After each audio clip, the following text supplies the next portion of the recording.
We'll get started with Katie.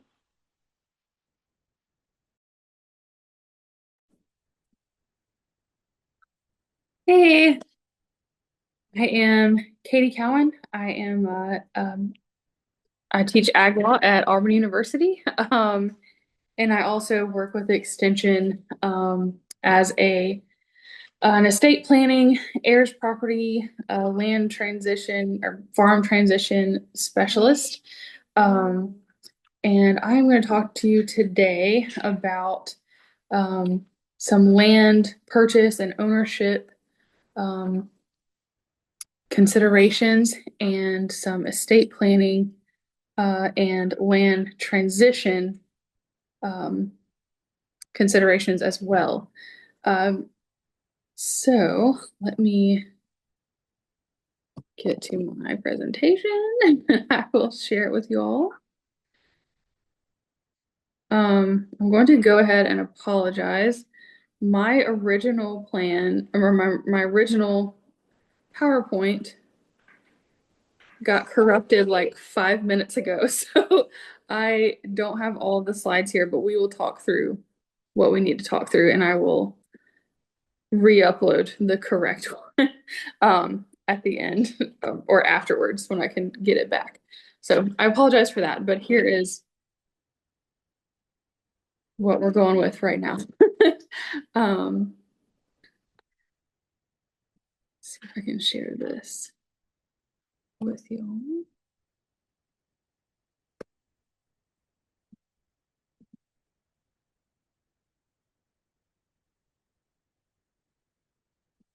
Okay.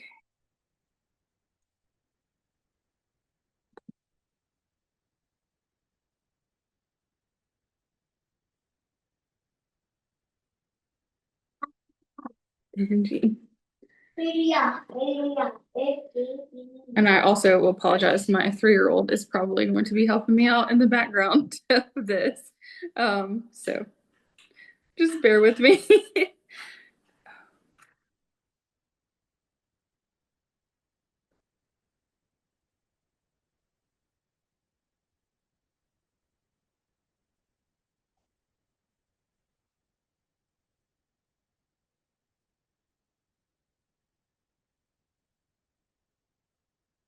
Okay. Having difficulties here. Sorry. All good, Katie. If you'd like, we can come back to you while you get set up, if that's okay. That would be great. I'm not sure what's happening with my computer here. It should be sharing, but it's not. Sorry, I really apologize. It's all good.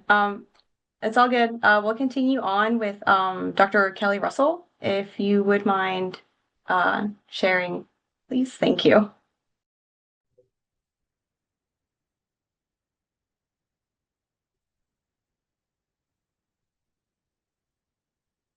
All right.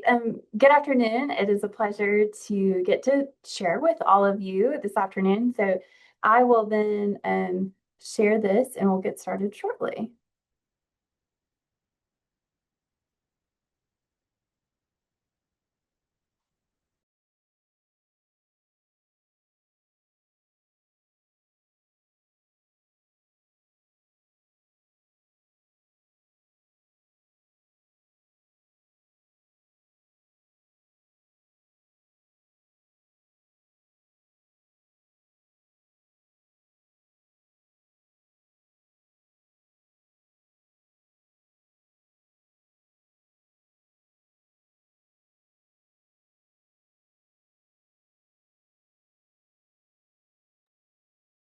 Hey, Kelly. We can't see. I know. I'm Oh, sorry, all but good. moving me forward, I had not set up all of my sharing yet. So this is taking me just a moment to share.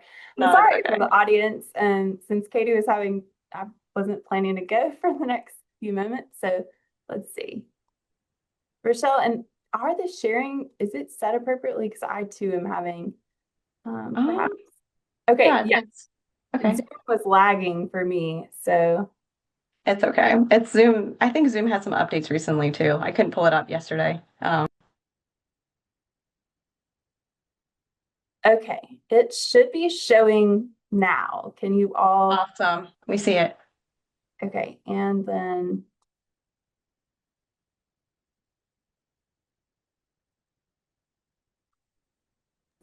okay. Mine just started working too for some reason. Yeah, I'm sorry. That was a So little yeah, you can I go ahead, apologize Kelly. I just want to, yeah, I think I don't, it for the must have been audience. Zoom itself. Yeah, that was a little glitch because I'm like, it's not letting me share. All right, as Rochelle has shared, my name is Kelly Russell.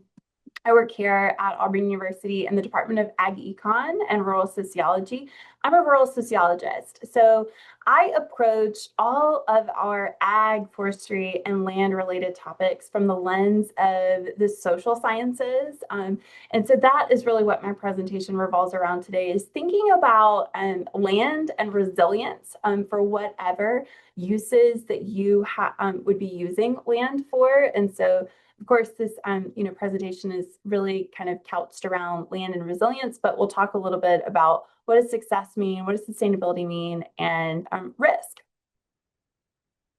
And there we go.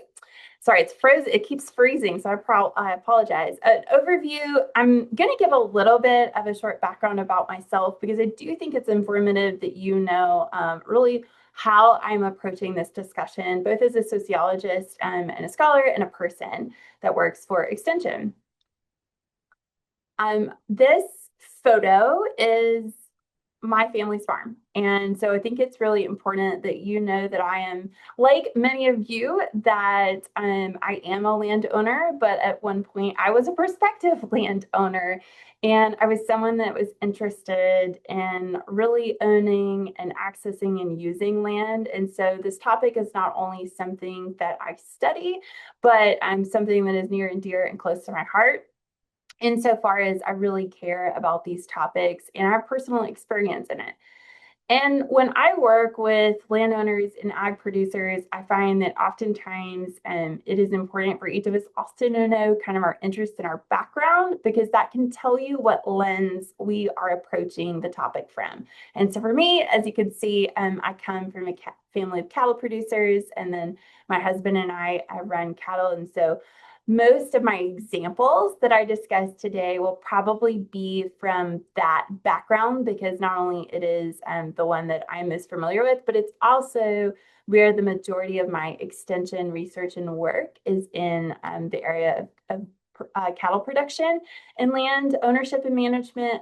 However, a lot of these ideas, no matter if you are homesteading with a 2-acre farm, or if you are running row crops on 700 acres, a lot of these ideas that have to do with risk and success and resilience and related to land will be similar across commodities, but I always like to give that particular caveat.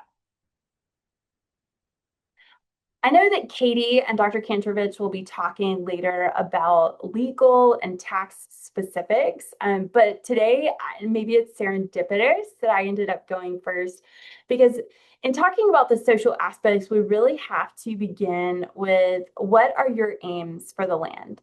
And so if we're thinking about risk, if we are thinking about resilience, and we'll talk more about how you might define those things, we can't really make a plan, whether it's a formal legal plan on paper or a game plan, without knowing your own aims for either the land you own or the land that you want to acquire.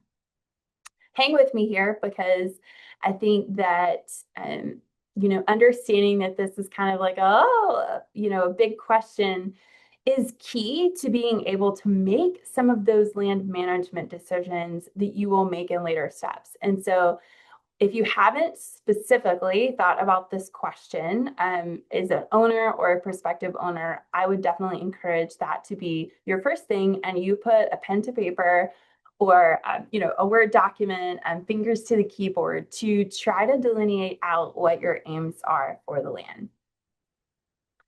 Secondly, my question would be, how do you define success? And if you are a prospective landowner, defining success would actually be acquiring a piece of property. But I would say then that's only the first step. that is just step one in many. And so if you were a prospective landowner, I would encourage you to define what you define success as a landowner. And then of course, if you already are a landowner, I encourage you to really delineate specific goals and means of achieving that you have for achieving success and really what that definition is for you. And I know that there's some people that are very production minded with their land that would be like, okay, like, why do I need some aims for my land? Why do I need to define what success looks like? And I would say you need to do those things because you're resulting management decisions, which when we're talking about any type of things related to production of any type on the land, or when we are talking about any legal or financial decisions that you are making related to your land, those are management decisions. And so these management decisions are really shaped by your goals and your motivations, which come from your aims and how you define success. When we look at kind of how people commonly approach land, and this is across agriculture and forestry, we see that we can divide people into three groups.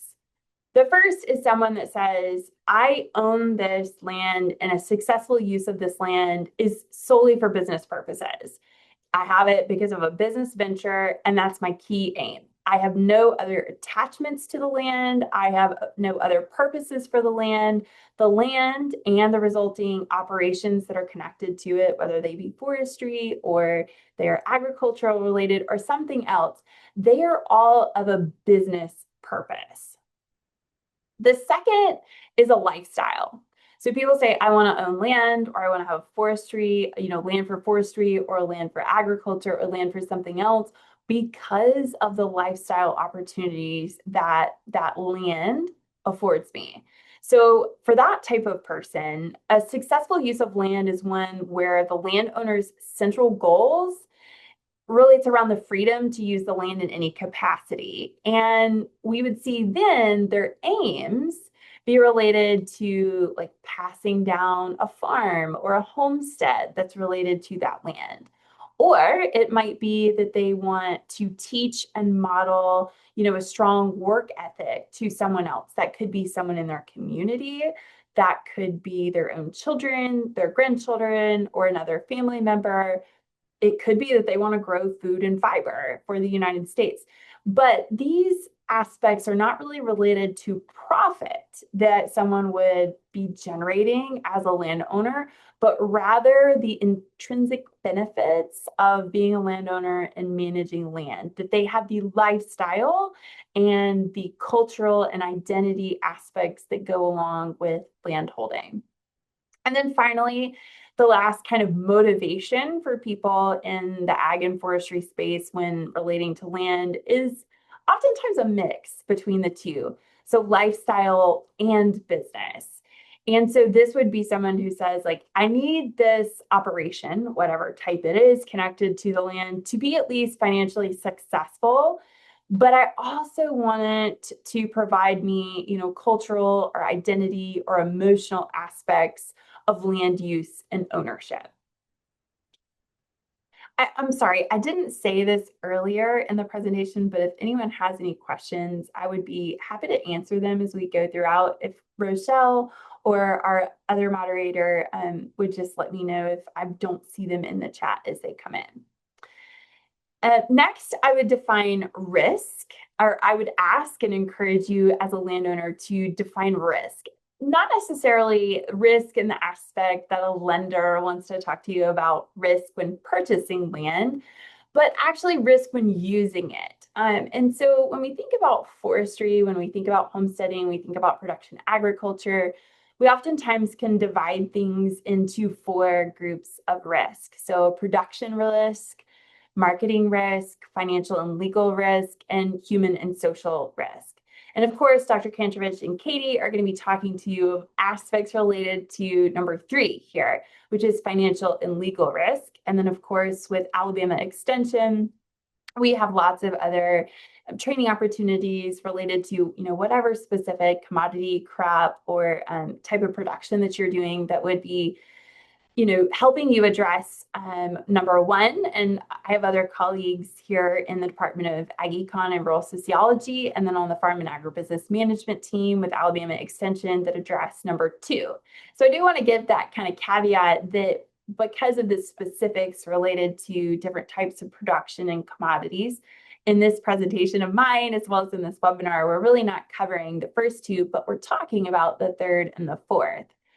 And as a sociologist or rural sociologist that really studies the number four, the human and social aspect, we have this lovely little, it's not very cute, but we have this lovely little diagram that I like to point people to when they're thinking about farm forestry operations and land ownership. Because when we think about this risk, so if a landowner is resilient, then we can imply that they are managing their risk really well and they are accruing the aspects of resilience in that management of their risk. And so how do they do that? And what are those pressing factors that kind of are hitting people at different directions when they're thinking about land ownership and land management? Well, the largest circle you, of course, see is policy. Those are those national, state, and local laws that have to do with land ownership and land management. That, again, gets exactly to the things that Dr. Kantrovich and Katie will be talking about in their presentations. But then further, we see that there are organizational factors that you have to consider. And so depending on how you're using your land, this is where you would then go and work with the Farm Service Agency or NRCS, both with USDA to use national policies and enact them on your land. And so then we see policy is shaping, risk. We see organizational factors, for example, NRCS and FSA as resources that can help you in your land journey. We also can think about the community, this kind of purple group.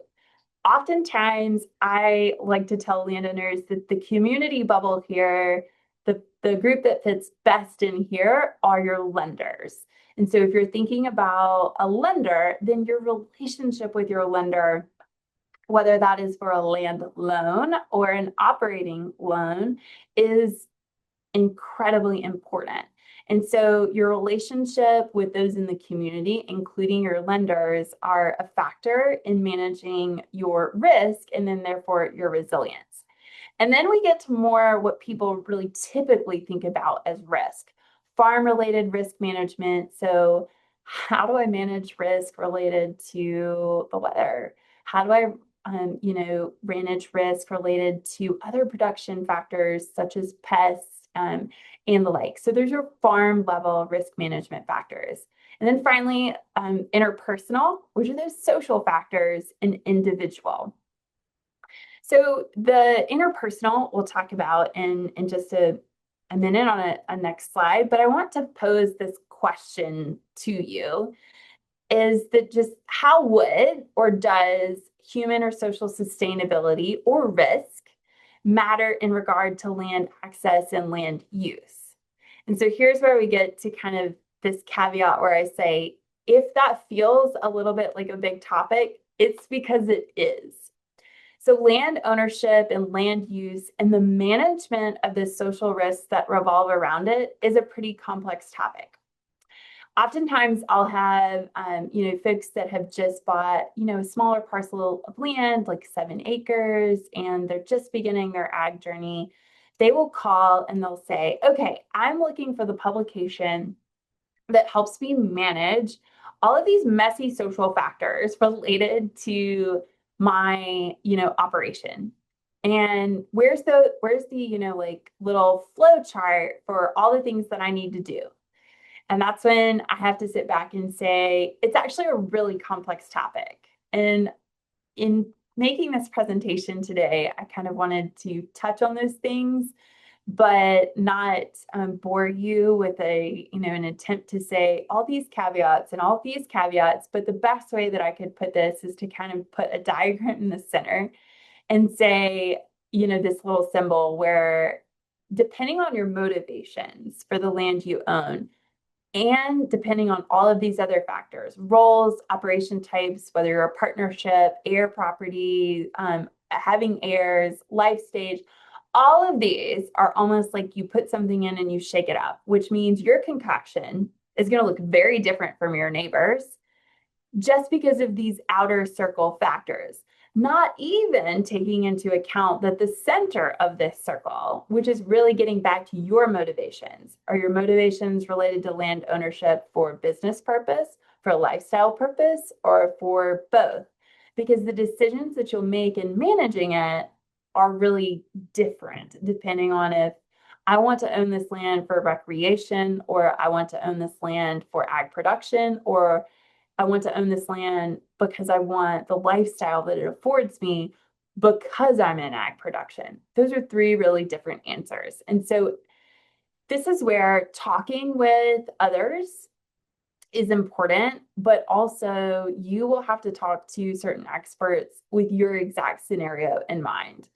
And so thinking about roles, depending on what type of industry you're in, whether it's forestry or agriculture, and depending on if you have only businesses purposes for this land, those things are going to factor in how you approach farm transition and farm succession. Those things will factor in to the scale that you're looking to be with your land. They will factor into how you approach a partnership. They will also factor into where you think about heirs. And so for each of you, depending on what place you are in your land ownership journey, I encourage you to kind of delineate out all the very sticky, I like to call them the sticky things related to land ownership that you have to navigate before you then can make those legal and financial decisions. What do I mean by that? I really mean that if you are a landowner and you're looking to transition your farm, you have to really make decisions that are related to the social aspects of land ownership before you can go make the legal and financial related decisions and put those things into written policy for your operation. You have to decide ahead of time as a landowner whether you're going to divide your assets fairly or equally, which Katie and Dr. Kantrovich may talk about this later at length during their presentations. But essentially, this is meaning that do I want to, if I have two children, just for easy sake for math, if I have two children, am I dividing my assets 50-50 between them, or am I dividing them more fairly? Let's say if I have two children, only one works on the farm, the other never puts any labor into the farm, doesn't have an interest in the farm, and the farm won't be viable if I split it 50-50. Do I divide it then fairly insofar as giving the child that works on the farm a larger share and protect the legacy? So you have to make those kind of decisions about social relationships with heirs, relationships. If you're in a multi-generational household, then it gets a little bit more complicated in thinking how the land transitions between generations. But all of those decisions are not necessarily legal decisions, but you will make legal and financial decisions that relate to that, but you have to navigate those social relationships first before implementing another plan. And so regardless, again, back to where you are in that land ownership and management journey, I encourage you to think about risk and resilience at each level of your journey with your land. Don't only think about what are national policies that impact me and what are the exact individual things that I can do to ensure my land is productive and enjoyed by me and my family and whoever else I would like to enjoy it. But think about managing resilience and farm and forestry decisions related to those other levels too: organizational, community, farm, interpersonal, and so on, because each kind of aspect of these circles does shape how you manage your land. A lot of people do that without, actually going through these steps. But I do find that for those that are interested in really making plans and going through the legal and financial steps that Katie and Dr. Kantrovich are talking about, working through the social aspects first are key. All right, so I always like to leave people with kind of what are the actionable items. So I encourage you to define how you view success with your land. Plan out your goals of what that looks like it. And then from that, make your management decisions, production decisions, recreation, land management decisions. Make all of those that align with your own goals, whether that's business, lifestyle, or business and lifestyle with your land. And more importantly, find mentors that share that outlook. I oftentimes talk with producers that call and they're like, oh, I got told that I should do X, Y, and Z. And I'm like, well, that's a great plan if you share that same value for your land management. If you don't share that same value, if you're not out making just purely economic decisions, business related decisions for your land, then you probably need someone else to be a mentor or be giving you advice, because you're making decisions from the vantage point of it's a lifestyle and it's a business, and I need both of these things to seamlessly be hand in hand when I am making my land decisions. And so think about that and find mentors that share that same outlook with you, and they'll be able to kind of give you more tailored advice that align with your own definition of success for your land and your own goals. And third, I would say develop relationships that foster the human and social sustainability side of land ownership and use. And so oftentimes within extension here at Auburn University, we tell people like, please, please, please put in a formal legal farm transition plan. Have made decisions about farm succession. Please also, make sure that you are talking with a tax expert, that you are going to trainings like Dr. Kantrovich, is giving an overview of today. Yes, absolutely. Don't neglect those aspects, but also I encourage you to do the same type of preparation and thought for your land and your operation management that you put into both the financial and the legal on the social resilience side of land ownership and use. And so, I would kind of leave all of you with just this call to pursue resilience. And resiliency is the ability to draw on the capital of resilience and respond to risks produced by demands and challenges. And so those of you that already are landowners, you're quite aware of this, that there are demands and challenges as a landowner. And those of you that are searching for land, you are also very aware of the resilience that it takes to find the right piece of land and to be able to then purchase it and begin using it. And so my encouragement is throughout each part of the process, make sure that you are managing risk and you are also protecting every aspect of your operation and your land management by thinking about not only the legal and financial risks to it, but also the social resilience side as well.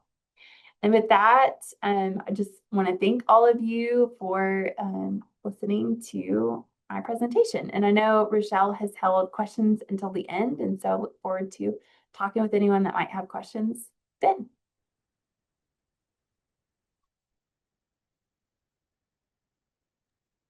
Awesome. Thank you. We'll now continue. That was pretty on the dot. We had some fluff time that I like put into the itinerary just to help. But that was really like spot on. Okay, we'll continue with Katie.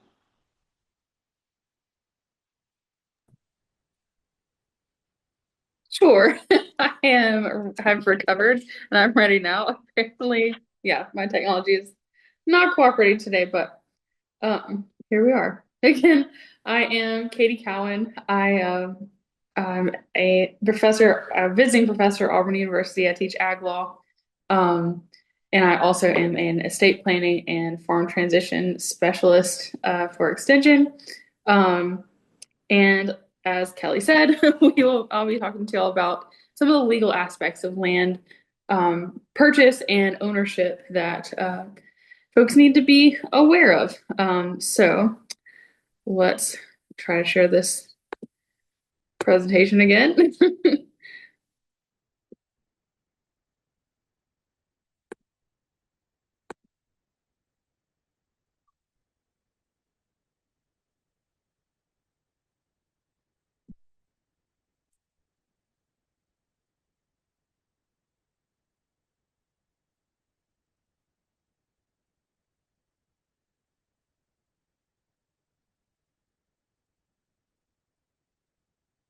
Hmm.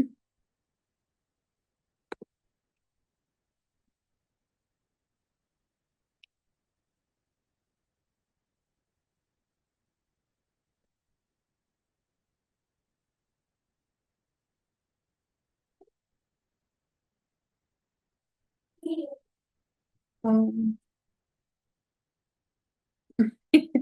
okay. Can y'all see that on y'all's side? Yes, something is loading up on like a different screen, but we don't see what it is just Okay. yet. But something is like trying to like come through. Let me see.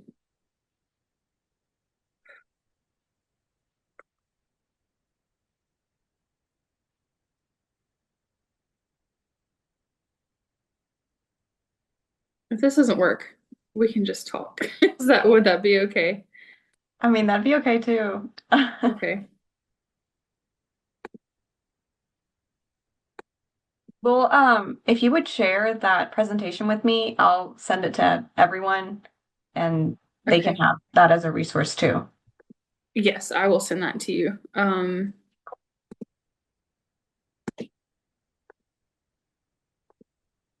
Yeah, I'm not sure why it's not. Hmm.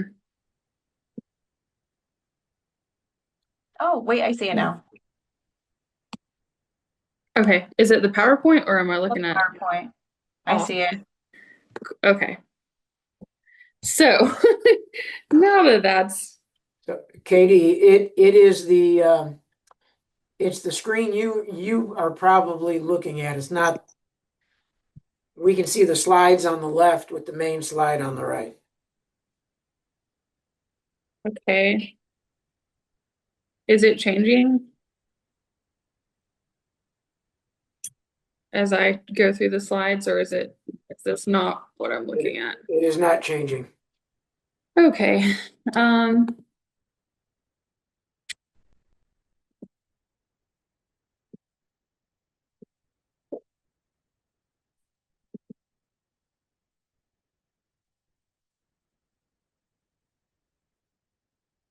I do not know what's going on here.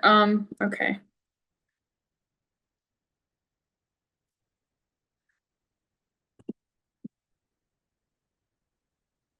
Okay, I got it now. Um, let me try to figure out what y'all are. Do I have permission to? For some reason it is. Oh man.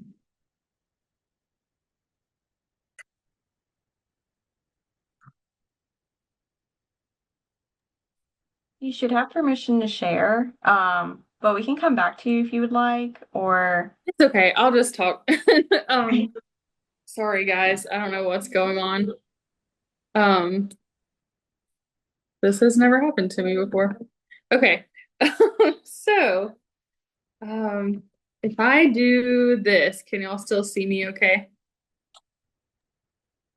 we still see you. Okay. Um, so like I said, we're going to be talking about some of the legal considerations. Um, First, I have to give a disclaimer. I am an attorney, but I'm not your attorney. Because I'm employed by Auburn, I can't give legal advice. And to protect personal information, I know there's going to be a question session at the end. I would ask that no personal stories or no personal identifying information be shared, but we can talk about generic questions or we can talk in hypotheticals, just not specific legal questions. But I do encourage questions. And if you, yeah, this is meant to be educational only, not legal advice. So with that said, we'll move on. So when you're buying farmland or other types of ag, rural land, it's going to be different than any other type of land that you might buy. It's different than buying your house. It's different than buying commercial property like an office building or something like that because the law governs agriculture by exception. Agriculture is usually sectioned off in the law as, its own thing and it has its own regulations around it. So I think Kelly touched on this. The first thing that you want to consider when you are looking for land, looking to expand your current land holdings, is what you intend to use the land for. Do you want it for livestock? Do you want it for crops, timber, or do you want to use it for recreation? Or are you going to have planning to have agrotourism like you pick farms or, are you going to host events there, like weddings or things like that? Or are you going to have mixed use? Are you going to have livestock and crops, or things like that? How you plan to use the land will change what you need to consider when looking for land to buy. Because each use determines different things that you will have to consider, like if you want to have livestock on your property, is there enough open land? Is there access to water? Is it, suitable? It's not on the edge of a cliff. Is it suitable for the livestock? Is it in an area zoned for livestock? You have to pay attention to zoning laws. And timber is another one that is actually really specific, because timberland is its own thing within agriculture regulations. It has specific regulations even apart from livestock land or cropland, that you have to consider. Is the timber, are you buying already planted timberland or are you buying land that you intend to plant timber on? Is it suitable for that? So those are some initial things to consider.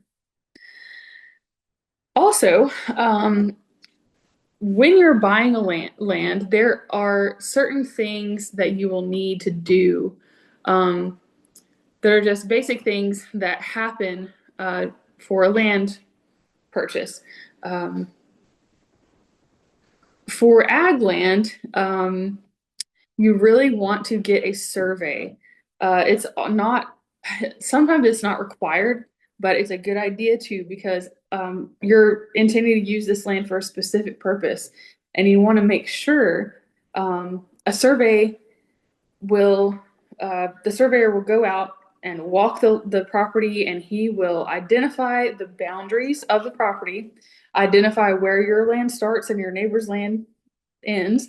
And he'll also identify if there are any encroachments. Like, does your neighbor's fence go over your property line by 5 feet? Is your neighbor's barn built over the property line onto your property? And those kind of things can cause a problem. It can cause title issues. If you do have an encroachment, that is what's called a cloud on the title. Benji, sorry.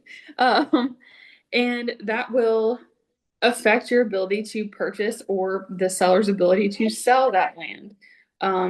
If there's an encroachment, you can no longer sell it as free and clear title.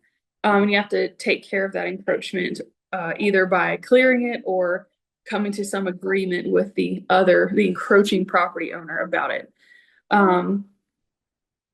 Also, there's going to be a land purchase agreement. And this is very important for farm property, agricultural property, because it's going to probably include additional provisions or differing provisions than if you were just buying a residential house or an office building. Things like if there are covenants on the land or restrictions. If you're buying a piece of property that has been used for a farm for generations and there is a requirement in there to continue using it as a farm, you want to make sure that both sides agree to that. It'll include the purchase price. It'll include a specific legal description of the land. And you need this obviously to identify the land, and that will be your meets and bounds definition from the survey. Especially farmland where, you might identify the land as the back 40 or, the west field or something like that. When buying and selling land, we want to know exactly which piece of property we're buying. So we need to know the exact actual legal identification. Also, appraisals are very important. The appraisal is going to tell you how much your property is worth. What is the value of that property?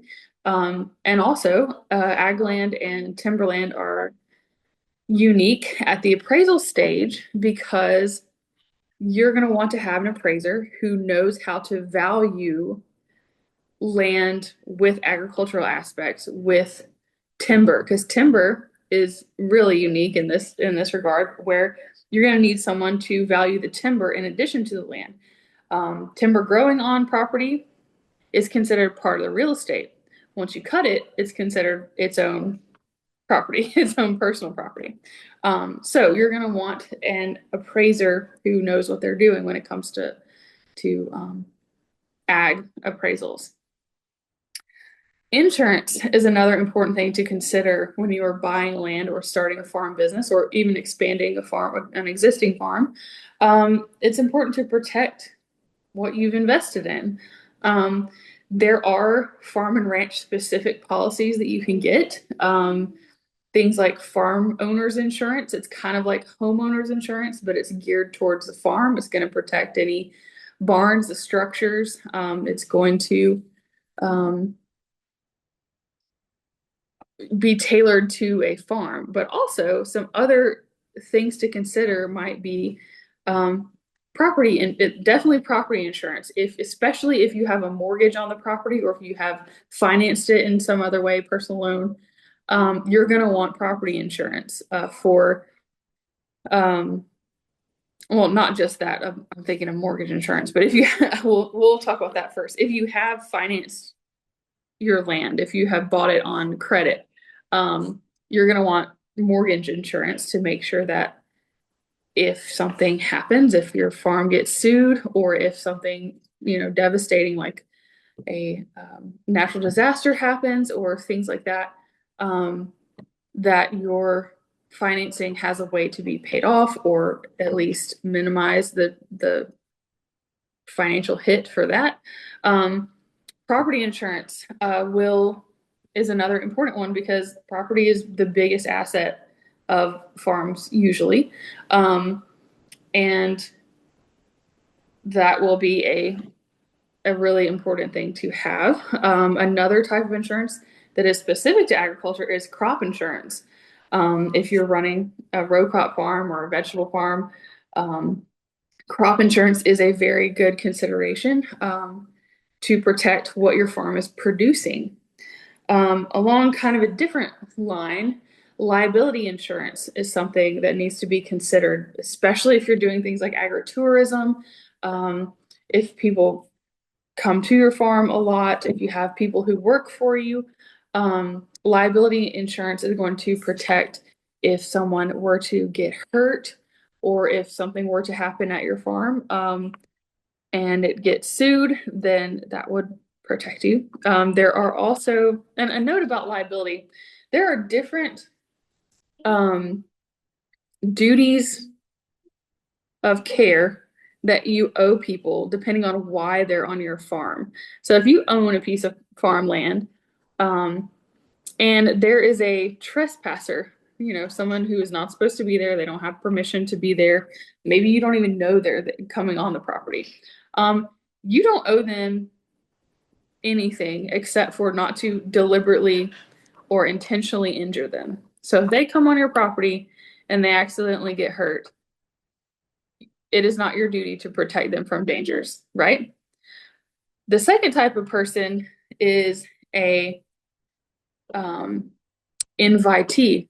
An invitee is a person who's on your land for business purposes, like a repairman or a person who is coming to your farm to buy something. That is someone who's there for business purposes. You owe them the highest duty of care. You have to make sure that they know about any dangerous conditions that are on your property. And also, you have to make sure where they're going to be is safe. So you actually have to remedy or, keep them from going into dangerous areas of your farm. So like if you have livestock, if you have a bull or a stallion or, horse that bites or something like that, you got to tell them, hey, this horse bites, don't go over to a stall, or you have to like close that horse off so they can't get to him, something like that. The third type of visitor to your farm is called a licensee. This is a visitor. You have a friend over or your family's over for the holidays. Your duty to them is somewhere in between. They're not there for business purposes. They're just there to visit. And so you owe them a duty that's somewhere in between. You have to warn them about dangerous conditions. But you're not responsible for things that you don't know about. So if they wander off and get hurt on something that you were unaware of, that's not your your responsibility. But if you do know that there is like a big pit that has been dug on the property somewhere to, for some reason, and they go and fall and break their leg, that is your responsibility. So you have different duties of care to different people on your property depending on why they're there. So that was sorry for that aside on liability insurance, but the insurance that you get will take into account usually all three of those types of visitors. There are also supplemental plans that you can get if the general farm owner or farm and ranch specific policy that you get, or your homeowners or property policy, if they don't cover things such as products liability. If you sell products to consumers, that is usually a helpful thing to get. Also, health insurance is important. If you get hurt or sick and you need medical attention, and it takes you away from the farm, or you're in the hospital for a while, you want to have insurance to kind of to cushion that blow as well, because as most of us know, healthcare is very expensive right now, and there are enough financial struggles on a farm. So health insurance is also very important. So those are some considerations for ownership of a farm.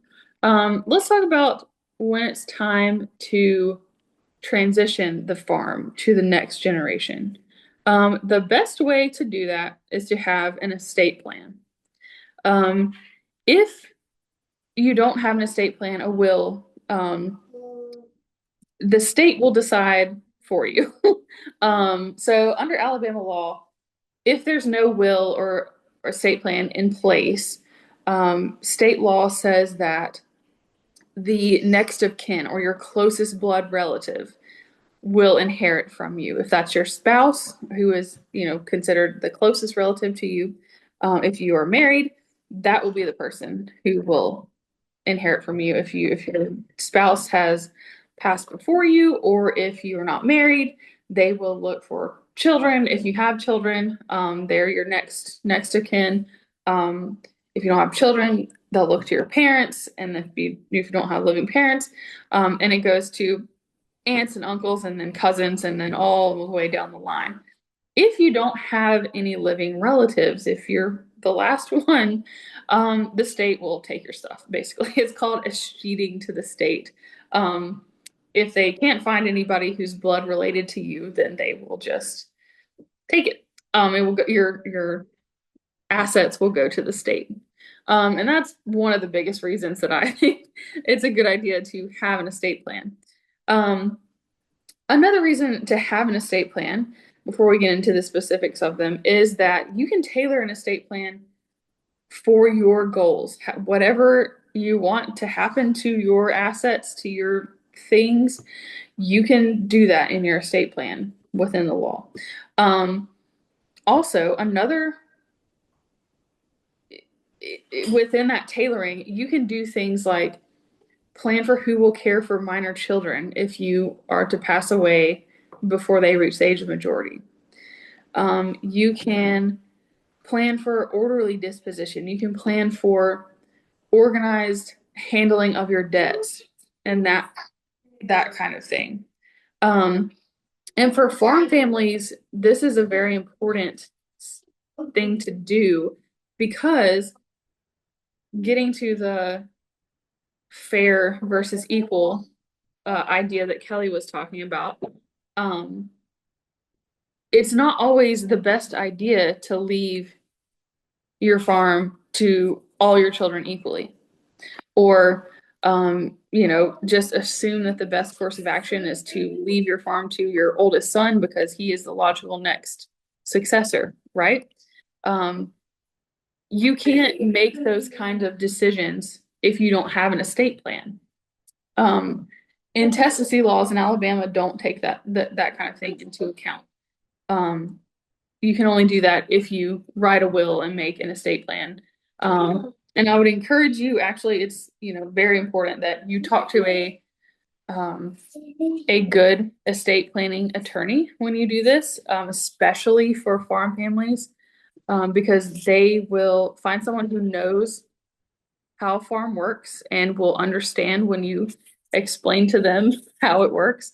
I shouldn't really say this, but if they have a billboard, they're probably not going to be specialized enough to know. I mean, they might know, but yeah, I shouldn't really say that. But find someone in your community, ask your neighbors, ask people that you trust, that have had successful estate plans drawn up, that have been through that process, who they used. That's one of the best ways to get in touch with a good estate planning attorney who knows how to do this kind of thing, and knows farms. So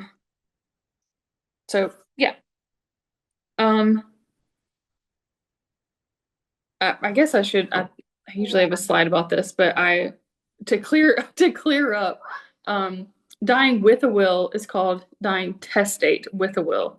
And if you die with a will, your will controls what happens. If you die without a will, it's called intestate. And that means the state law is going to control. So just a little definition there. Another reason to have an estate plan for your land is to avoid what's called heirs property. This has been my focus for a while at Auburn. Heirs property happens when land is inherited either without a will, so inherited by intestacy, or if the will has not been properly probated, or if it has not been filed for probate, or if the will was written incorrectly. And what heirs property is when multiple heirs, multiple people who have inherited this property, all own it at the same time together. This creates a lot of disadvantages, including clouded title, inability to use the land to its full potential.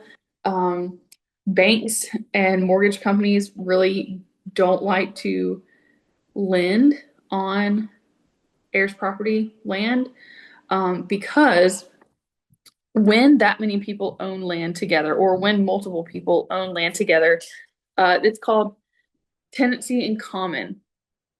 And when you own land in tenancy in common, it means everyone owns the land equally, or not, and owns the entire piece of land according to their share.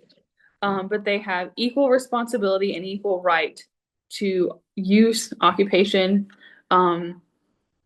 It's you can't think of it like a piece of the pie. When you own it with in tenancy in common, you own the whole pie. It's just everyone has your share is what you would get paid if the land were sold off, right? But that's all it means. Otherwise, you own all of it, with the rest of your relatives in this situation. So you can see where that could cause some problems with who signs the mortgage, whose responsibility is it to pay the taxes, what happens if somebody wants out. And that's where we come to this issue of partition sales. If somebody petitions the court to sell this property, and it can go and be sold. In Alabama, there are laws protecting heirs where they require notice, they require an appraisal, and for the property to be sold on the fair market at fair market value on the open market. However, if the and it also provides right of first refusal to the other heir owners. However, it's still vulnerable to sale if the owners don't have the money or can't, buy out the person who wants to sell. So it leaves the property vulnerable to loss that way.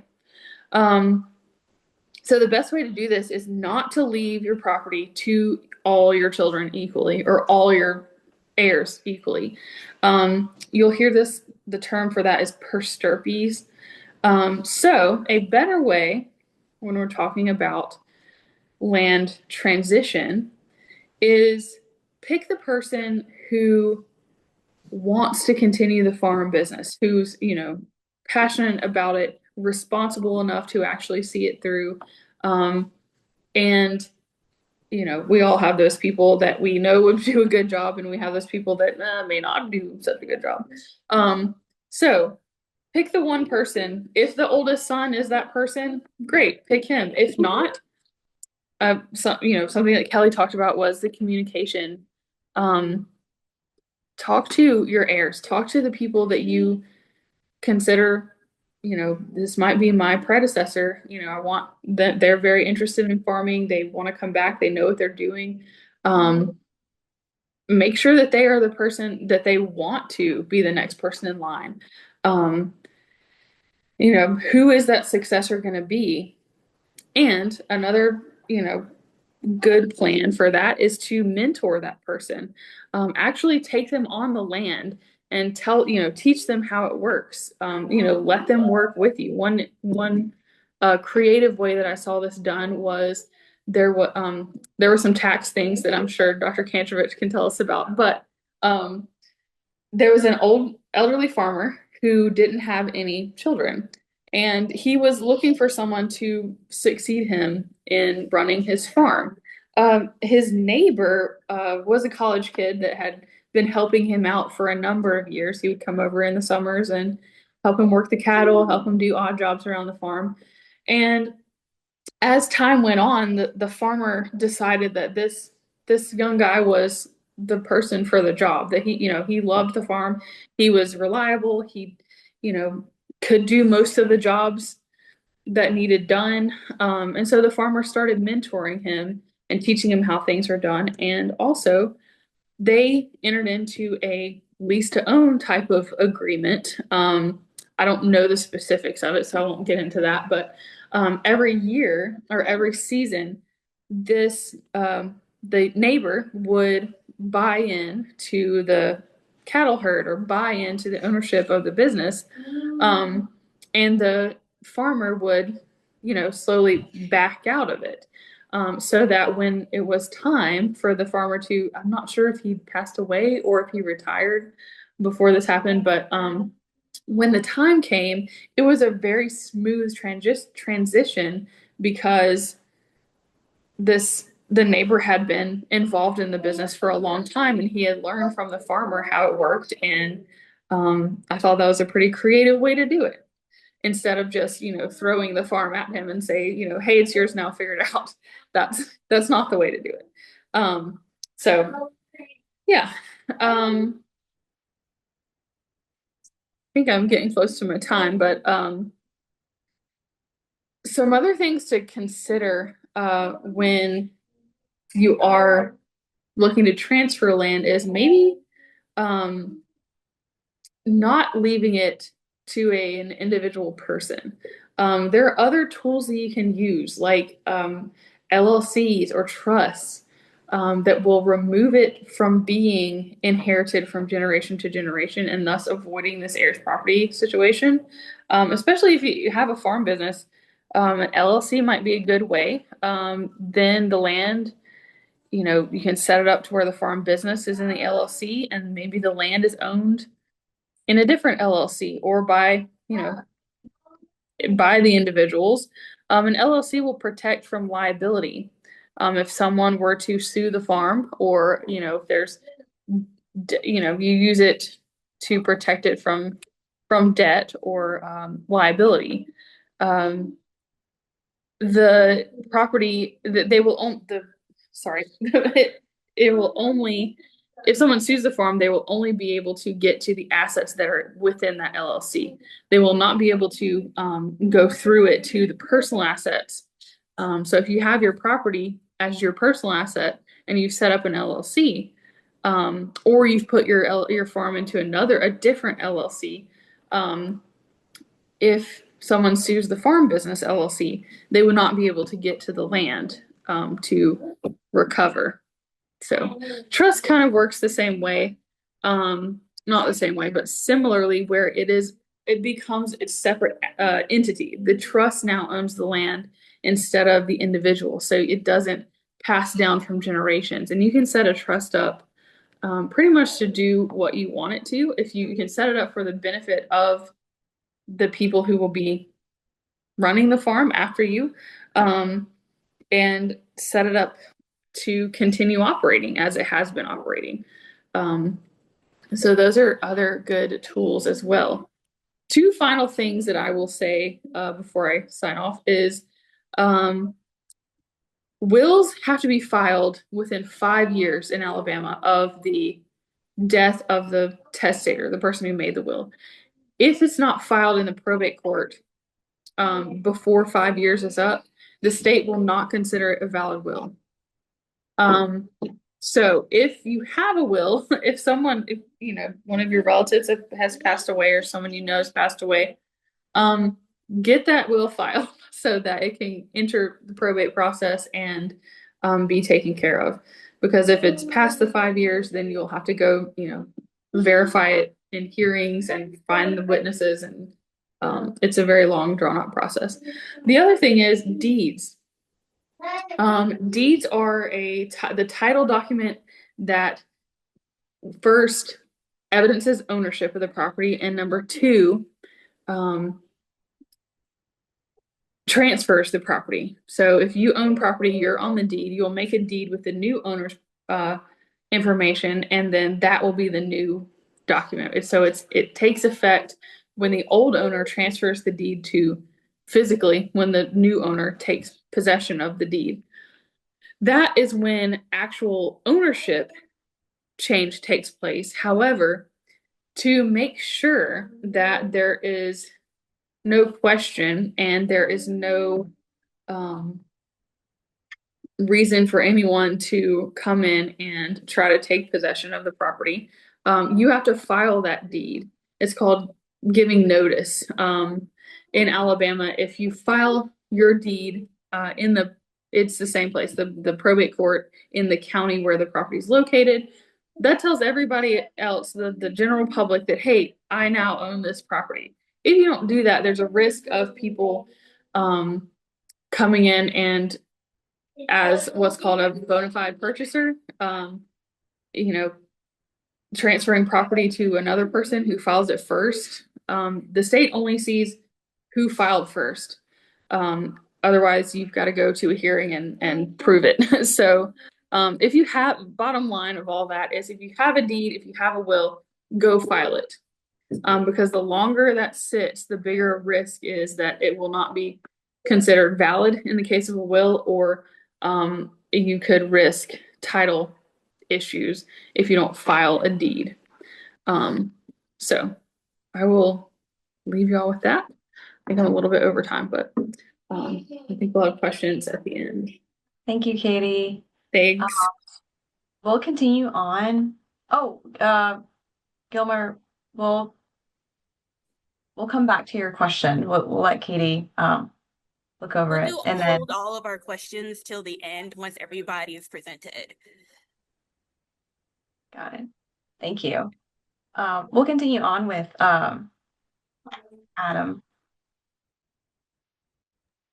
right.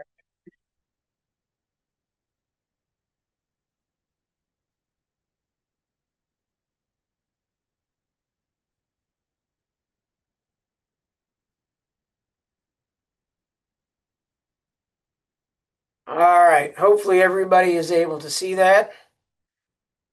Yeah, we can see it. All right, good. So I'm going to apologize to everybody as well. I did not have the time that I had hoped to be able to put into this last week. I ended up with an emergency. I've got 30 minutes to cover. I was asked to be able to cover tax consequences of purchasing property versus leasing and renting. So this is going to be the 25,000 foot view. And so I'm going to kind of jump around a little bit, talk about a number of different issues to give everybody some basic ideas with the hopes that you can find a local professional to assist you through the process. And if you have any questions, you can always reach out. So as stated earlier, I am an extension specialist. I am the director of the Clemson Tax School, and I am the director of our agribusiness team. And along with that, I co-chair a national committee with a counterpart of mine, Dr. Ruby Ward out of Utah State. And we actually have a contract that ends here at the end of the summer with USDA Farm Service Agency, working on taxpayer education programs, doing train the trainers around the country, putting together other publication, decision tools, etc. And so if you have any questions with regards to that, feel free to reach out. My committee does host a website through Utah State University where we put a lot of our publications, our tools. We also do webinars once a month for farmers.gov. So please reach out, take a look at that, visit the site. There's a lot of good information there. And so kind of like Katie, here's my little liability check. So this is for educational purposes. This is not for professional tax and or legal advice, given your situation is going to be very unique. And so what I talk about today is only good for today theoretically. So a court case, a new piece of guidance, legislation can change and change what we talk about today. And I'm going to, again, talk about in generalities. And so you may ask a particular question. I may have to shrug my shoulders because there's going to be a common theme through a lot of this called facts and circumstances. And so although the general rules of Internal Revenue Code laws, etc., may state or imply one thing, when the facts and circumstances about your unique situation come into play, there may be some other issues that have to be looked at that may have a slightly different outcome or a completely different outcome for that. So, in this very brief time I have with you today, we are going to do a general tax review. We're going to talk about tax basis because tax basis becomes a very important aspect to everything that we do moving forward with our farms and ranches. We're going to talk a little bit about debt payments because people get confused on debt payments. That begins to dip its toes a little bit into accounting and record keeping, but it is very, very important that we understand this because there are tax consequences, especially if you do something incorrectly. And then I've got a couple of slides on leasing and renting because that's going to be the simplest thing that we talk about in the next 30 minutes. So let's start talking about tax basics reviews. So the basics of taxes are essentially that I've got revenue that comes in from me selling stuff, and then I have costs associated with doing business. And so when I go ahead and I take my revenue and I subtract those particular expenses from that, there then may be some additional tax components that may help reduce or increase what my taxable income is going to look like. Okay?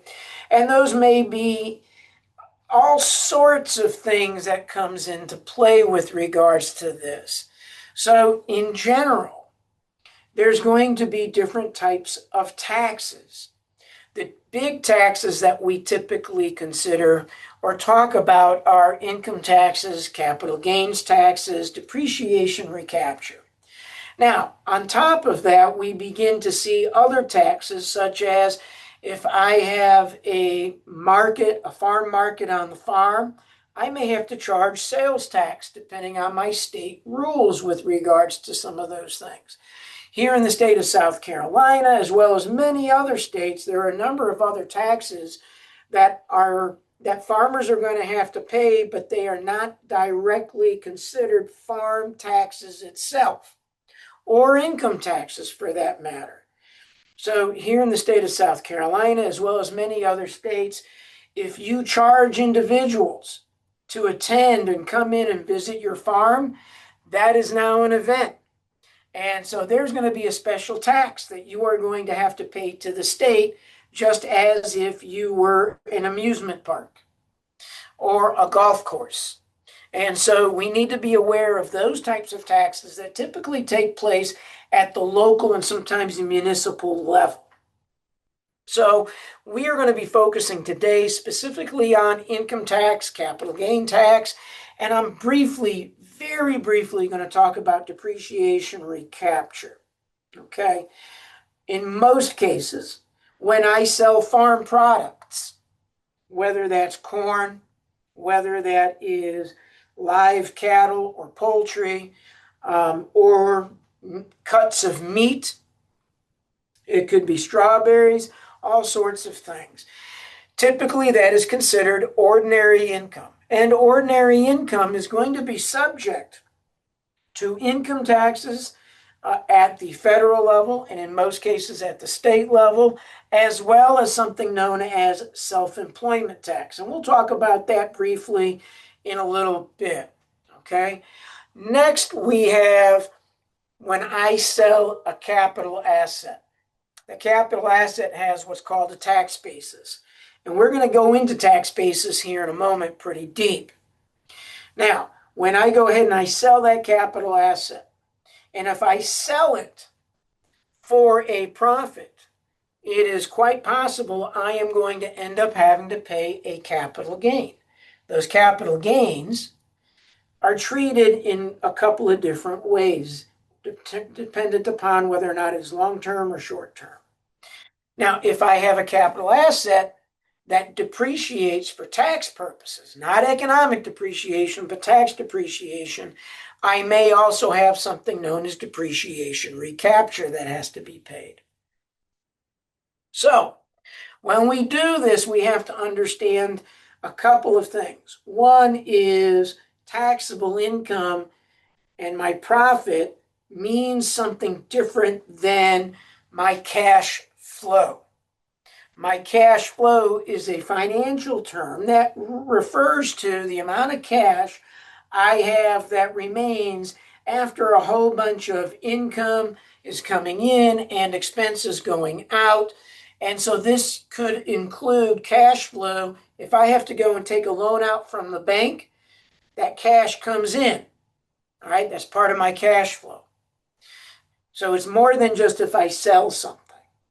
And then, of course, if I do sell, let's say, a tractor or a chunk of ground or something along those lines, that's also revenue coming in that may or may not be taxed depending on what we're talking about.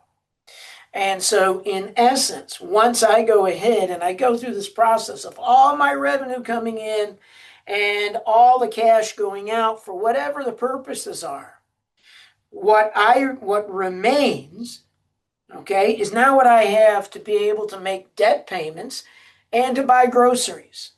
And that's all part of cash flow. And that cash flow can look very, very different than my taxable income and or even profit. And there's different types of profit at different levels as well. Okay. And so we need to understand how all of this has a symbiotic relationship with each other, number one. Number two, you have to do your accounting and record keeping appropriately so this is tracked appropriately. So when it comes time to go and figure out our taxes, everything is in the proper account, and I run my reports to take to my tax and or legal professional to take a look at this and figure out how to file my taxes, that it is being done correctly. Okay? In general, my cash revenue that comes from the sale of products I have raised, and then I subtract the expenses that have gone into producing those products, is typically my profit. Okay? Hopefully I've got more on the revenue than on the expenses side. And then there's a whole bunch of tax things that come into play that might get subtracted or added to those numbers to determine what the actual taxable value is going to be. All right? Whereas of, like I said a little bit ago, my cash flow is actually my cash income minus my cash expenses for ordinary income. Then we have to add any asset sales that I have, that's revenue coming in. And that gets subtracted from any, and then I also get to subtract, because that's outflow of any asset purchases that I might make. And then I have to subtract any debt payments. Then I have to subtract any taxes that may be owed. And what I have left over, all of this is part of my cash flow. And then what gets left over is what I get to buy groceries with and potentially begin to purchase next year's inputs and or any capital improvements. Now, when I purchase inputs, this may provide a positive income tax consequence. Well, what does that mean? Well, if I purchase an input like seed or a tree or a feeder animal, whatever it happens to be, depending on the situation, that may be considered a deductible cash expense. That deductible cash expense gets subtracted, all right, from the revenue that is received to help create my taxable income. And so when I have cash expenses, I should have a lower profit. My lower profit means then lower taxes being paid. So when I purchase an asset, this may also provide a positive income tax, but not because of a cash expense. But when I purchase a capital asset, I am required under law that if I'm purchasing an asset used in a trade or business, it must be depreciated. And that depreciation will act similar to a cash expense by lowering what my taxable income is. Okay?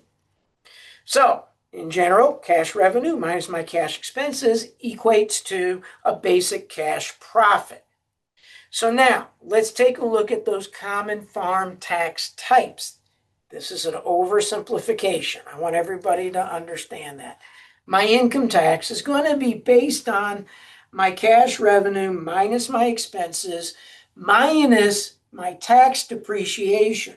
Now, dependent upon who you are, we then have standard deductions that get applied. We will have potentially credits that may also get applied that may or may not be refundable. And so all these little pieces, and there's a whole bunch of other variables that come into play that will typically go in to help reduce my actual taxable income. Okay, the tax portion of what I have made as a profit. Then we have self-employment tax. Now, my self-employment tax is actually based off of my revenue minus my expenses before a whole bunch of other things get subtracted to lower my ordinary income that is considered taxable for income tax purposes. My self-employment tax is 15.3%.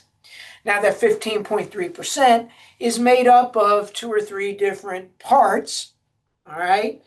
And if you're working for somebody, half of that is paid for by the employer.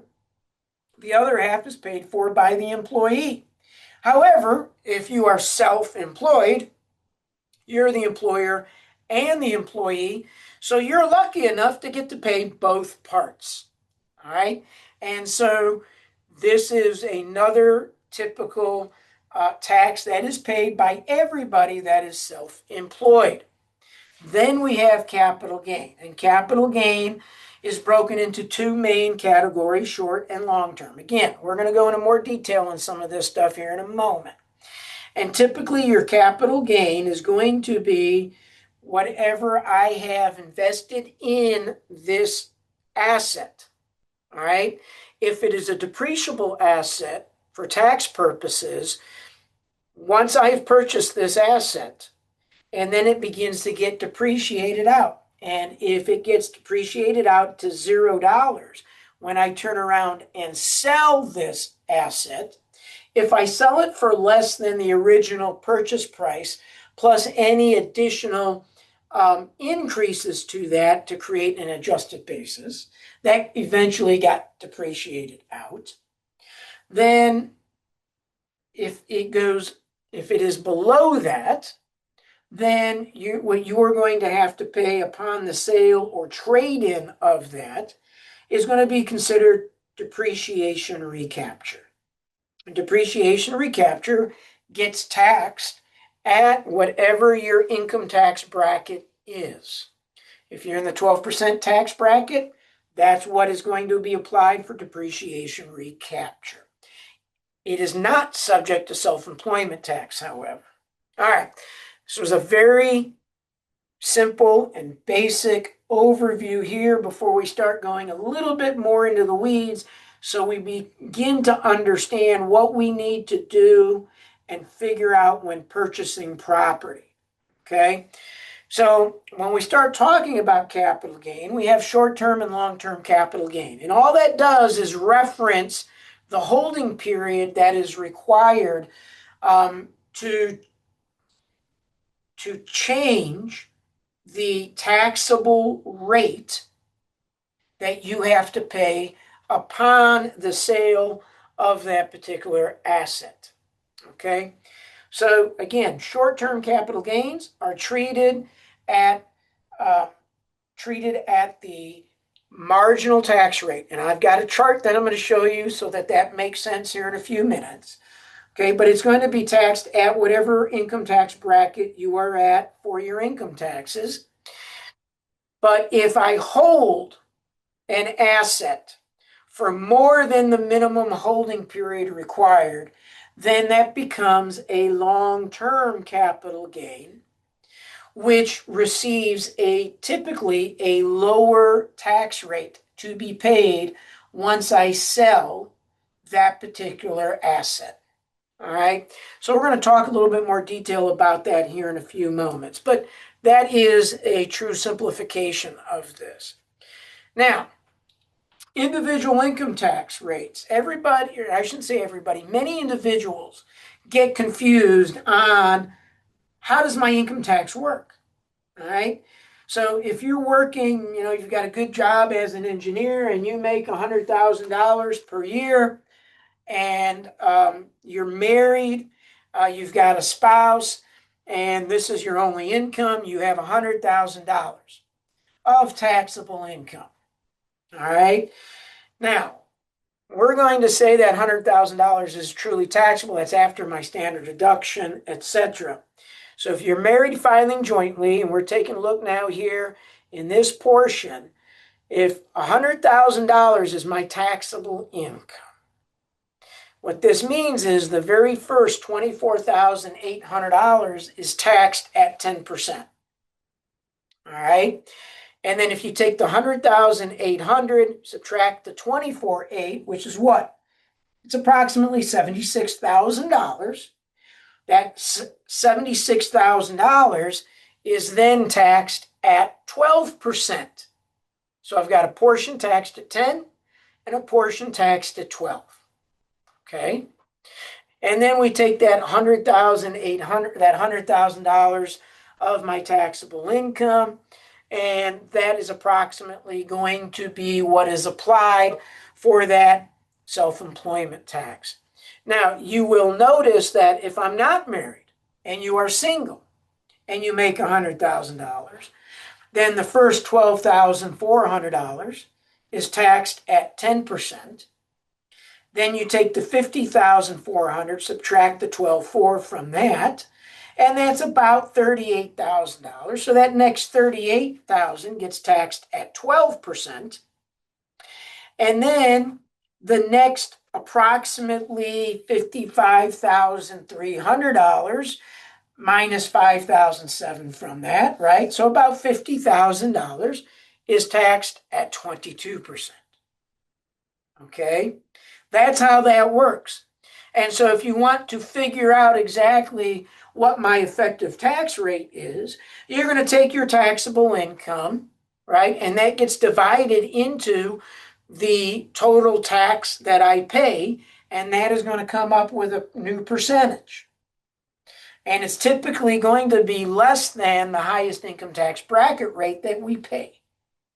Okay? That's now your effective tax rate. Okay? That is how the basics works for individual income tax rates. Now, that being said, in most cases for farms, if you're a sole proprietor, a partnership, a single member LLC, a multi-member LLC, or a subchapter S corporation, those are all flow-through entities. And so these rates are going to apply.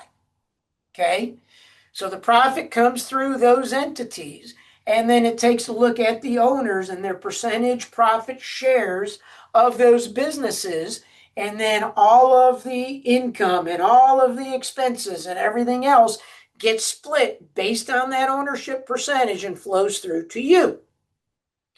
If you are being taxed as a corporation, then all of this kind of goes off the table like a C corporation, because that has one tax rate no matter what, 21%. Whether you only have $1 of profit or $1 million of profit, 21%. All right, capital gains, 21%. No standard deductions, no nothing. Because then things are distributed through dividends, and then things change a little bit. But we're not here today to talk about those types of things. We're really specific on the purchase of land and the rental of land so that we understand that. But this is very important because this does play a role with regards to dealing with that rent and how that gets treated within the revenue and income of the farm. And the same thing as it relates to the purchase and or sale of that land. All right. Now, all of these brackets here, this inside, the guts, change from one year to the next based on a rate of inflation. This scale changes only upon changes due to legislation. Okay. And of course, the rate of inflation can, that mark can be done away with. It could be increased again based on any changes for legislative purposes. Now, self-employment tax is paid on all earned, ordinary earned income. If you work for yourself, you are the employee and the employer. And so you have to pay for all of it. Now, like I said, there are 2 or 3 major components to this. First, Out of that 15.3%, 12.4 it goes to Social Security and 2.9 goes to Medicare. However, if you are doing really, really well for yourself, whether you're working for somebody else or you're farming or a mix of both, you only have to pay that 12.4% on the first, for 2026, on the first $184,500. All right. So if you're a Warren Buffett or Trump or whomever else and you make millions of dollars, you can make $100 million and you are still only paying 12.4% on the first $184,500. Then you no longer pay Social Security, period. Okay? Now, you will pay Medicare on every dollar, regardless of how much or how little. And if you make 200,000 as a single individual or 250,000 as married, filing joint, or married, filing separate, there will be an additional 0.9% on every dollar above those threshold limits. Okay? That is how self-employment tax works. Now, here's the thing that kind of gets a little bit confusing to folks. If you are self-employed, you get to take 50% of the cost of this and it gets subtracted from the income to reduce your overall income tax because that's treated like a deductible cash expense for 50% of the cost of this. Okay? All right. Now, capital gains. Like I said, we've got short term and we have long term. So short term means we held a particular asset for less than the required holding period. And that holding period is typically 1 to 3 years. So if I purchase a piece of property like land, all I have to do is hold it for 1 year, longer than 1 year. And then if I turn around and sell it, I will get taxed at a long-term capital gain tax rate. If I hold on to it for less than that 1 year and sell it, short-term capital gain rates will be applied. But what happens if it's a milking cow or a breeding cow? I've got to hold her for over 2 years. Okay? And so there are different categories of assets, and you have to know and understand what the holding period is. This also becomes very important if an asset is gifted to you as well. And we're going to talk about that in a moment. All right, long-term capital gains here. You can see quickly. I know I'm kind of starting to probably run down on time, and Rochelle is going to jump on me. And so we're going to breeze through these next few slides very quickly. Long-term capital gain rates here you can see work on 0%, 15%, 20%. Now, if you've got a Babe Ruth baseball card, an antique car, those are considered collectibles, and those get applied at 28%. But for the majority of what we do, it's 0, 15, and 20. And if you take a look here, you can see different amounts. We're not going to get into the weeds on how this works with my ordinary income because that gets pretty confusing. But in general, you can see that you can make almost $100,000 and sell $100,000 of capital assets. If I have no ordinary income, I'm getting taxed at 0%, which is better than the 10 and 12%, right? And so this is very favorable. All right, that tax basis. Everything we have has a tax basis. And when I take a look at a farm, farms have different types of assets. We have land. We have trees. Trees are an improvement to that farm, whether they're fruit-bearing trees or even timber. All right, I can depreciate out all of those types of assets.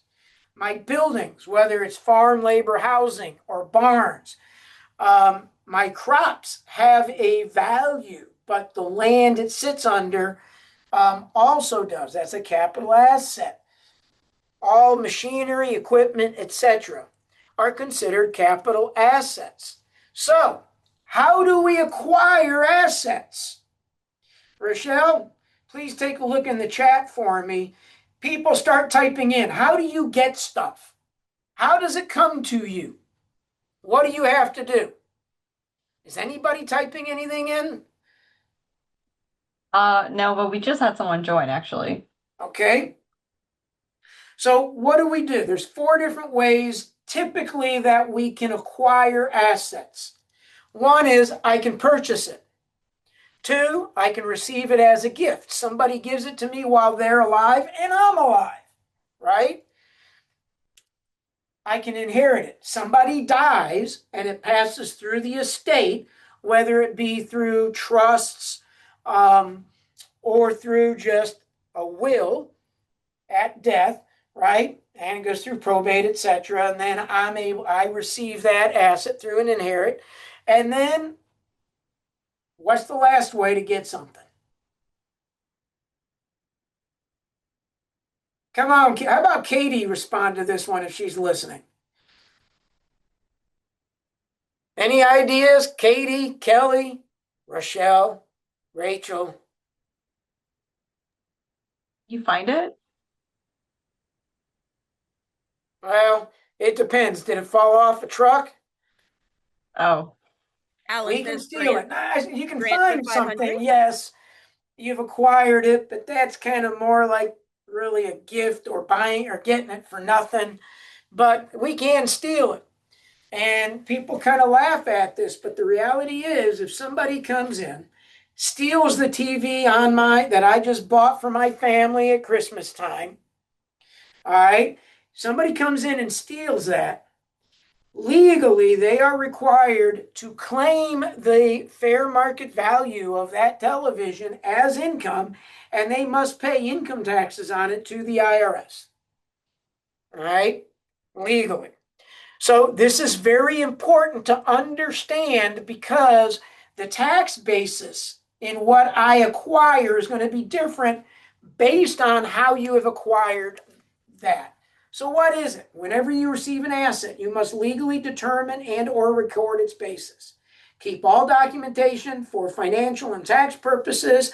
If you have the asset in your possession or under your ownership, even if it's not in your possession, you need to keep those documents.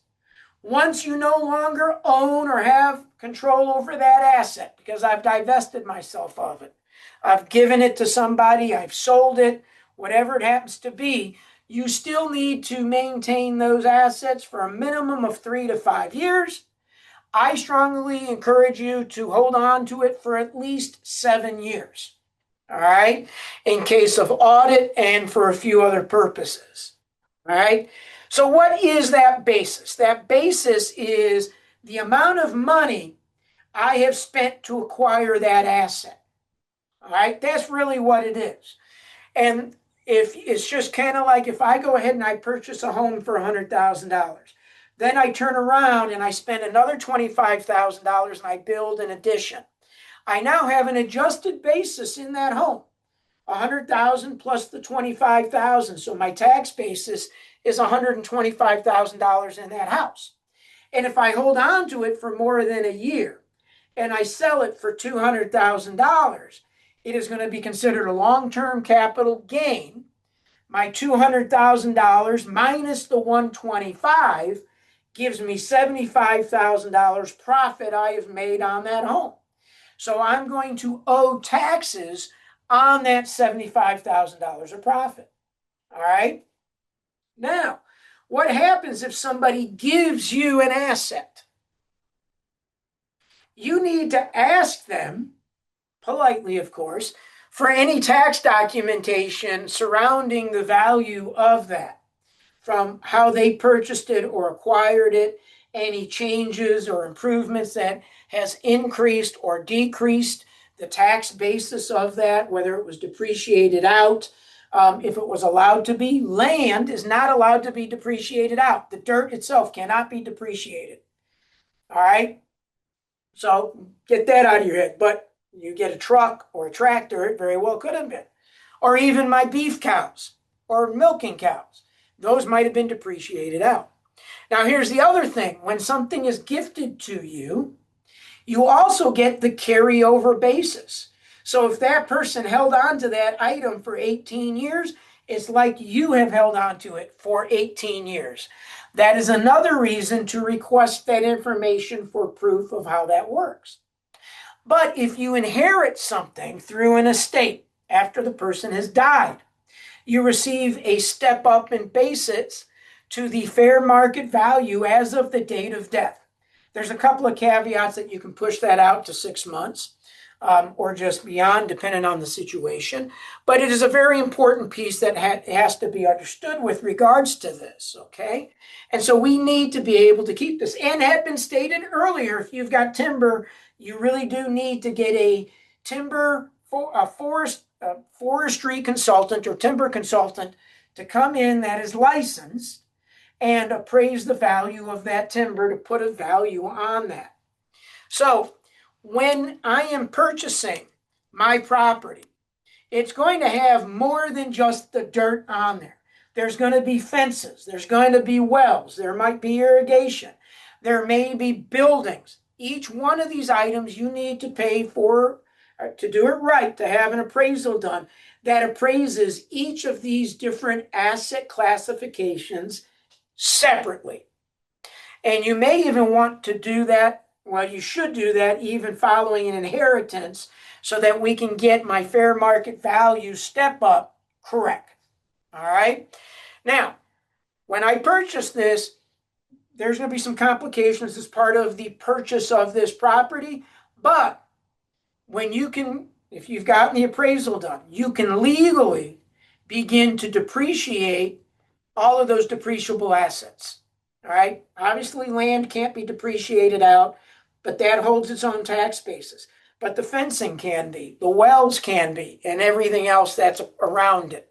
That's why this is very, very important, because when I depreciate those items, it acts like a cash expense against my revenue and for my profit. So the cash I brought in from the sale of farm products minus my direct expenses, my cash expenses, gives me a profit. Then I take the depreciation from those assets that I have purchased. All right, that gets applied to that for that year. And there's a depreciation schedule that tells you what that's going to equate to. That gets subtracted, lowering your taxable value. Okay? That is the basics of how this works and why it's important to understand this. So, are you going to be purchasing this through cash, land contract, financial institution? Get your ducks in a row. Make sure you know how you're going to title it. Tenancy in common, rights of survivorship, all those have to play a role potentially with succession planning as well. So all of these things need to be considered. What are my business structures? Katie talked about this a bit. Kelly's talked about this. Now you're getting it from me. And so it is very important to have that plan. If you don't have that plan, stop, back up, do what is necessary, set up the goals, the objectives, and the purpose, and the desires, and begin to work with individuals that don't have a dog in this fight, all right, and can help guide you through this particular process. All right. Now, when you have debt on land, this is very important to understand because most of us will have debt on land. You have to understand that the interest that I pay as part of that debt is a cash deductible expense. But the principal portion of that is not. You don't get to deduct that to lower your profit. I am paying the principal portion with cash after it's gone through the tax system. Okay? And I see that being done incorrectly, especially amongst small farms and beginning farmers, and that can get them into pretty big trouble if you get audited and you get caught. All right. Now, I've got a real brief, basic example on that, just kind of showing you cash flow versus taxable event. But rent, we've got just two slides on rent. Renting land is usually safer. because you don't, especially for starting out, you don't know if I'm going to continue this and get bigger. And this helps you find the right location. Rent is usually less expensive and doesn't require the necessary cash flow like would be under when I have to purchase. And most importantly, rent is a deductible expense for tax purposes. And so many cases, and as Katie started to point out with regards to liability issues, in many cases, we may actually have a second business structure developed as a whole land holding company for liability purposes, but that also provides a tax positive to us that I will talk about here in a moment. Now, your disadvantages of renting land is I'm not applying it to the purchase price of that land, right? So it's like I'm just kind of throwing money out. You might get kicked off that land. What happens if I made improvements that I can't pick up and leave that land with, right? If I get kicked off that property because they don't want to rent it to me anymore, or it's being sold to somebody else, or now somebody passes away and the kids are just, they're going to try to do something else with it. So there are some disadvantages for doing this of renting that land. But that rent is a paid deductible expense. This reduces farm profits, thereby reducing your taxable income. Now, you can also do self-rental if you follow some very specific guidelines. And so if I have a land holding company to rent that land will then be rented, and you need to have a legal lease agreement, just like you were renting this land to somebody else down the road. Okay, that's number one. There's a few other caveats with it, but you may rent this to yourself. And by doing so, my operation, where that's producing the crops and selling my crops, is renting the land from this other entity that I also own, is actually changing the type of income. And so I might take that $10,000 that I have to pay for rent since I own the land, it's coming back to me. That $10,000 essentially gets cleaned through the system and is not going to be considered ordinary income for this case. I have a $10,000 expense over here, and then this other entity has $10,000 of rental income. That's going to fall through onto a different schedule on the front of my 1040, but is not going to be subject to self-employment tax. It may get taxed at the same income tax bracket rate, marginal rate that your rest of your income is, but it's not going to be subject to self-employment. And so these are some of those things that have to be considered, as well as if I've got property taxes in that land and other things, if I am materially participating, I might also be able to expense that as well. So I'm not going to go over this, but this will be here for you all to review. Has some quick leasing versus buying summaries, advantages and disadvantages. Do the math, work with somebody, make sure the numbers you are using are realistic. Plan for no free money and no free labor. If you constantly need infusions of free money and free labor, then your plan is not economically or financially sustainable. And it's going to be difficult going to a bank for it. There are some resources there, and there's my contact info. Awesome. Thank you. Thank you, everyone. We'll go to the question portion, and I'll relay this to our moderator to help with that if anybody wants to put those in the chat. Okay, yeah. Thank you so much.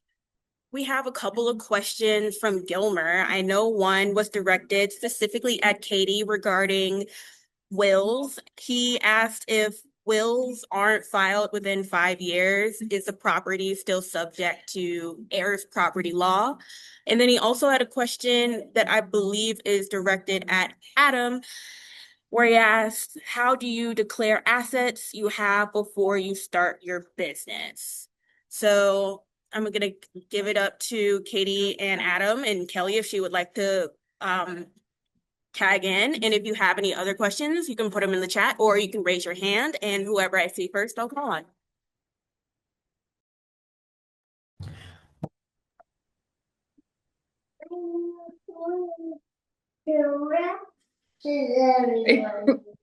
I can answer the first question. If the will is not filed within 5 years, will it still be considered heirs property? This is the attorney answer, but it depends. If you only have one heir under intestacy, then no. But in the, much, much more likely case where you have multiple heirs that will inherit from you, if you have 2 kids or more, or something like that, it will become heirs property. If any property that's inherited by more than one heir is considered heirs property. And if you don't file the will within 5 years, it is not considered a valid will under Alabama law. So yes, it's if the will expires is how they phrase that. It reverts back to intestacy unless your heirs and the people who come after you petition the court to have a hearing where you prove the will, and that's actually very hard to do, because you have to get the witnesses that originally signed the will, you have to prove the intent again. It's really involved. So yes, unless all these hoops are jumped through and you prove the will later on. So hopefully that answers that question.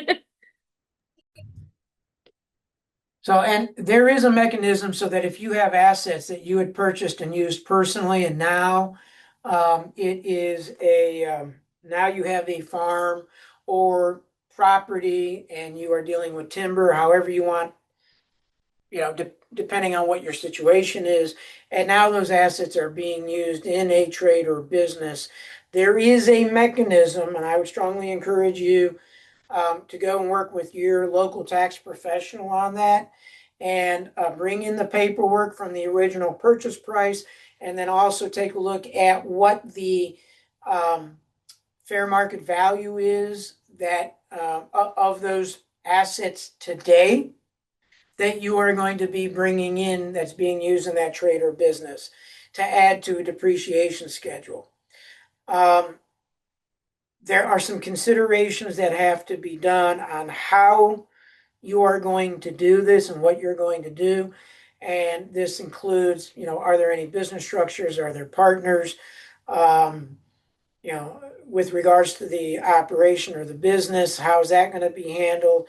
So there's a lot of variables to kind of look at and consider when bringing those assets in. The one thing I will say is if you do have an asset that is used in a trade or business that you did not properly depreciate out, and then you turn around and you sell that asset, even though you did not take advantage of the positive tax outcome for the depreciation, you are still going to have to pay tax depreciation on that upon its sale. So, just beware of that. And I actually had that happen to a friend of mine with a pretty large value asset that had occurred. Okay, we have another question from Gabrielle, and I think in the interest of time, we're going to make this our last question. But if anyone has any more questions, they are free to email myself or Rochelle. We'll put our email addresses in the chat, and we'll pass all of your questions along, or if you think of something after. So Gabrielle asks, can you explain the accounting tax pass-through concept to avoid double taxation to the business and individual and any current updates or considerations?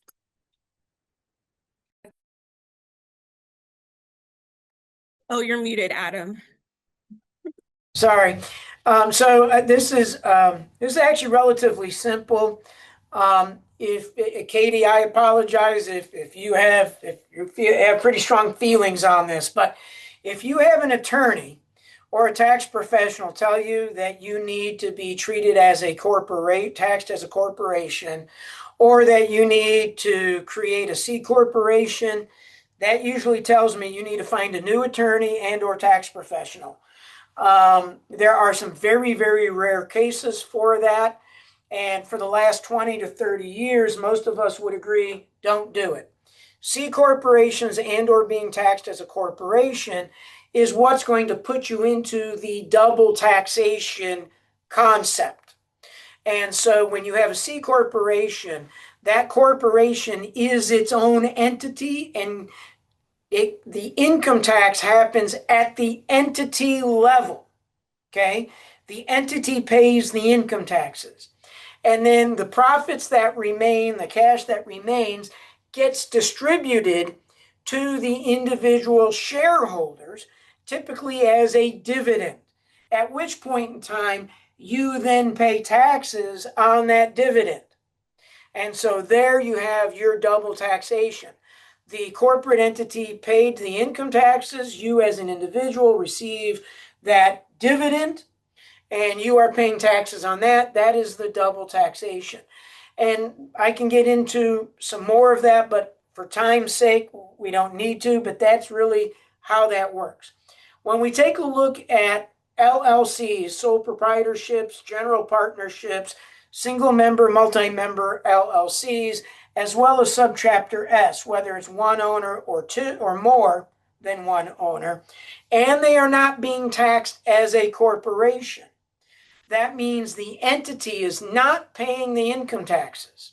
Income taxes on the value, all right, revenue minus those expenses, then get split based on the ownership percentage within those entities. Again, whether it's a partnership of some type, a multi-member LLC, or multi-shareholder subchapter S corporation, those get split based on the percentage ownership for profit's sake in this case.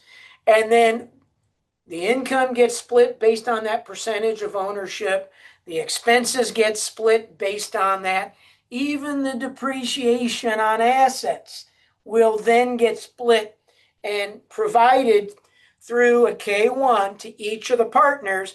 And you as a partner are then, or if you're a single owner, then you have the sole responsibility of paying taxes that runs through your own personal 1040, okay? Through a 1040F, a 1065, etc., depending on the situation. All right? That's the basic, I think the simplest way I can explain or summarize that concept.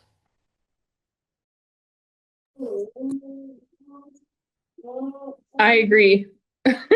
If you're an LLC or there's no reason to do double taxation. There's really not. I can't think of one in this situation. No, and I will tell you from a succession standpoint, just dang it, stay away from C Yeah. corporations. If you have one, you need to work with somebody. This gets really, really complicated. It takes a minimum of 5 years to get out of C corporation into a subchapter S without tax consequences. And so you really need to move down that particular pathway, which then gives you the flexibility for succession purposes as well as for other purposes as well. All right. But it really takes someone very special that you have to find that understands that, because it's a very complex situation. Okay.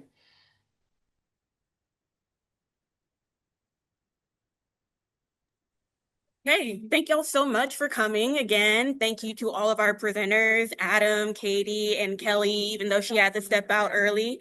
And thank you all for participating and showing up to our webinar. If you would like to refer back to it, it will be available on the ASAN online YouTube in a little while. So thank y'all again. Thanks, everyone. Bye.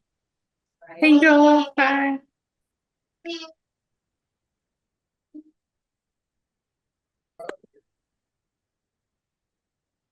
Right up.